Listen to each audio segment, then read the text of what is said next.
This video is about your transition from college to career. I'm your professor, Dr. Stephen Haggard. So, oftentimes I have this conversation with students. The student comes to my office and they say, Dr. Haggard, I just got the perfect job offer. It's the thing that I want to do. It's good money to do that job, but there's just one problem. The job is in, and then they list the name of a city.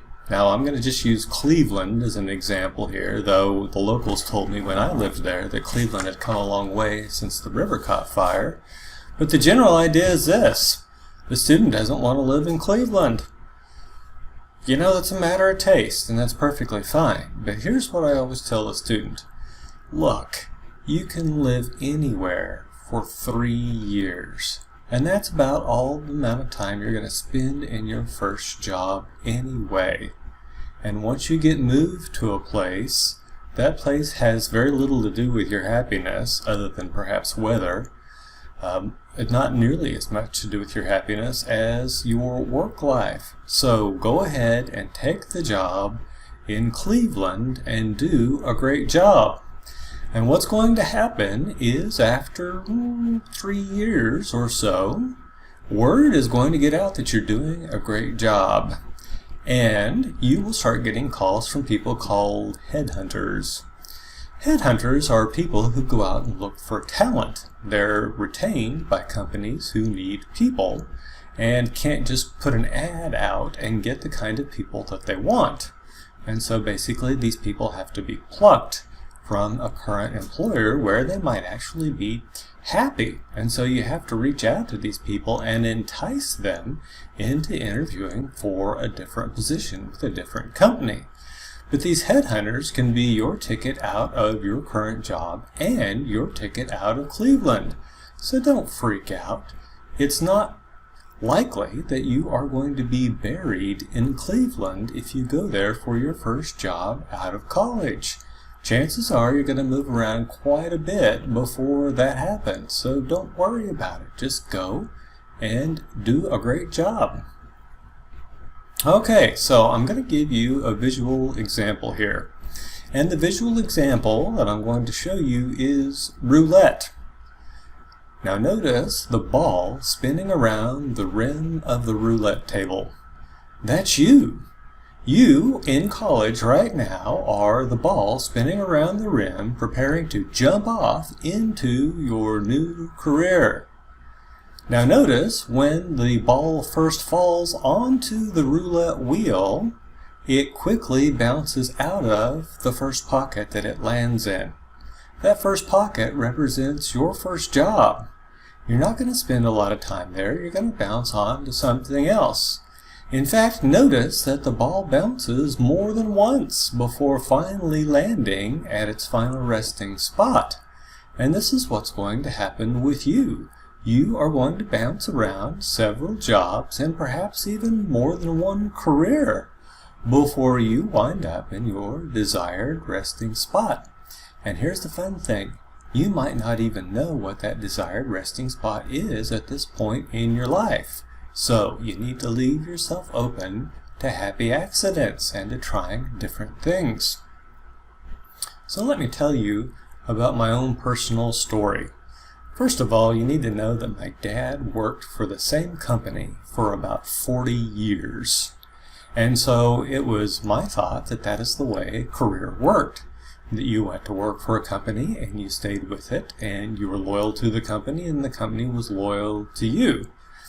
And that worked fairly well right up until his company basically got sold twice during his career. And it kind of bugged him that his employer didn't have as much loyalty to him as he did to his employer. And so fast forward to 1994, I'm sitting in a skyscraper in Houston, Texas. I'm interviewing with Halliburton, an oil field services company. And I'm sitting across from a man named Roy Centani. And Roy asked me why I was attracted to Halliburton as an employer. And I told Roy that it was because I thought Halliburton was big enough and diversified enough that I could make an entire exciting career inside the company without ever leaving Halliburton. I could spend my whole career there. Roy laughed and he said, "Boy, you won't be here any more than 5 years." He was right. I left 2 months shy of my 5th year anniversary.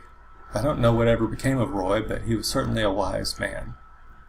Okay, so let's talk about my first stop. I did get the job with Halliburton, and the first place they sent me to was Duncan, Oklahoma, a place you probably never heard of. And it's a town of about, or at least at the time, it was 20,000 people. It's in the very southern part of Oklahoma near the Red River, close to the Texas border. And Duncan, Oklahoma, the street lights, the stoplights started flashing yellow at about 9 o'clock at night because there was absolutely nothing going on. On Friday nights and Saturday nights, everyone would go down to Walmart. That was the big social event, going to Walmart. And then buy candy at Walmart, stuff it in your pockets, and cross the street to the movie theater to watch the latest releases. That's where I saw Forrest Gump. Now, on with the story. I spent 1 year in Duncan, Oklahoma before getting transferred out to Dallas, Texas. And then I got transferred to New Iberia, Louisiana, and then back to Dallas, Texas, and this all took place within a 2-year period. So I didn't spend very long in Duncan, Oklahoma, and unless something really changes in my life, they're not going to bury me there.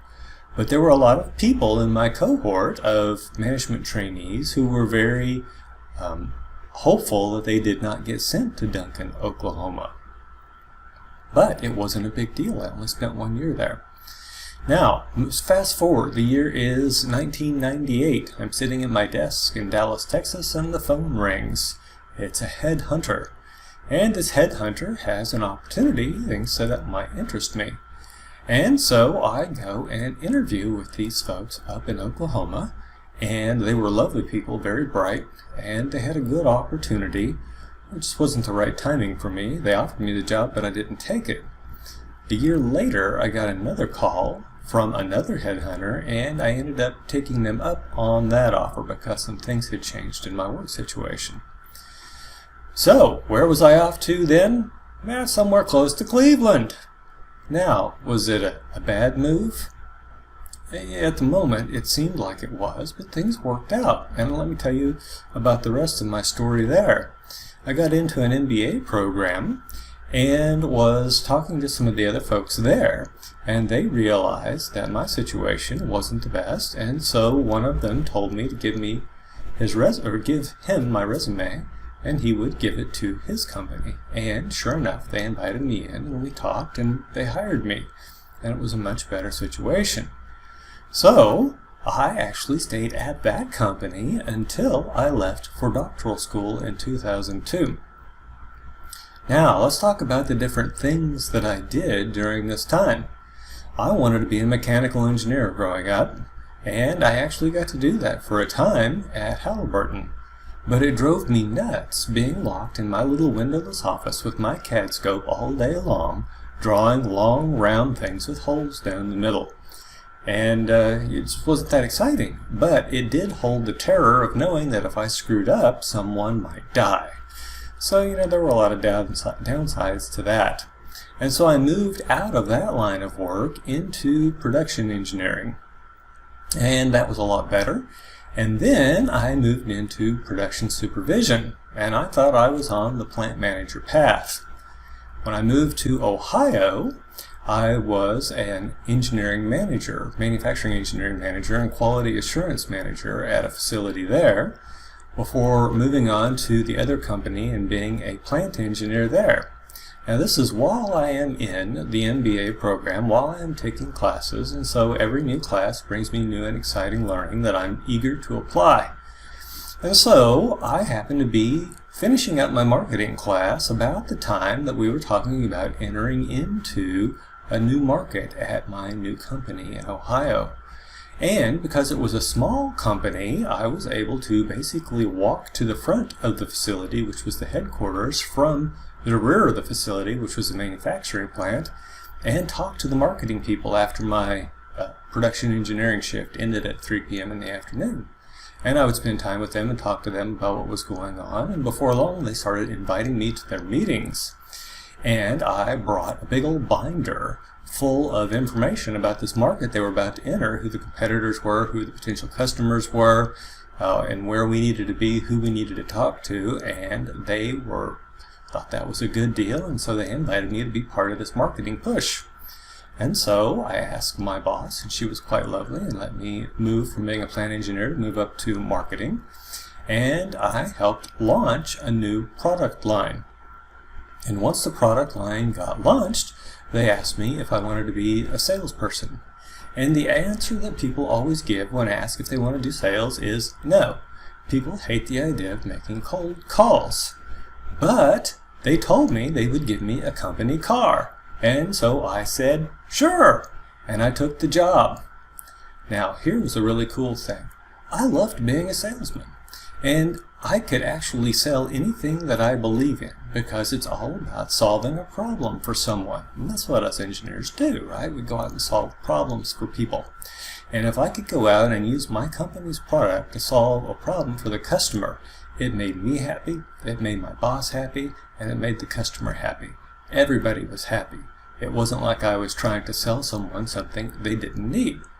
And so I actually quite enjoyed the freedom of being a salesperson. Now, why do I tell you about this long string of different weird jobs that I've had? Because you need to leave yourself open to happy accidents. You need to leave yourself open to trying new and different things in your career, because you might just find something that brings you much, much more happiness than what it was you originally thought would bring you happiness, which, by the way, most of the time, it's not the thing you had in mind when you graduated college. Hardly anybody I know ends up doing what they're trained to do. I'm a mechanical engineer teaching finance. My office mate in doctoral school was a chemist. He's now teaching finance. My former boss was a funeral director, now teaching finance. And so don't let this, don't be trapped by your past. Don't let your past determine your future. Now, let's talk about what happens when a headhunter calls. You want to be open to thinking about leaving your current employer, but for sure you want to ask around before going to a new employer. Just because everybody loves you at your current employer doesn't mean that everybody everywhere is going to love you. And so you need to ask around. And you also need to trust your gut. It turns out that the people that we work with are a whole lot bigger portion of our happiness than the work that we do or small differences in pay. The people that you work with can make you miserable, or they can be a great source of joy in your life. And so you want to be careful in choosing your coworkers. Now, let's talk about how you're careful in choosing your coworkers. Ask to talk to as many people as you can at a potential employer's facility before accepting an offer.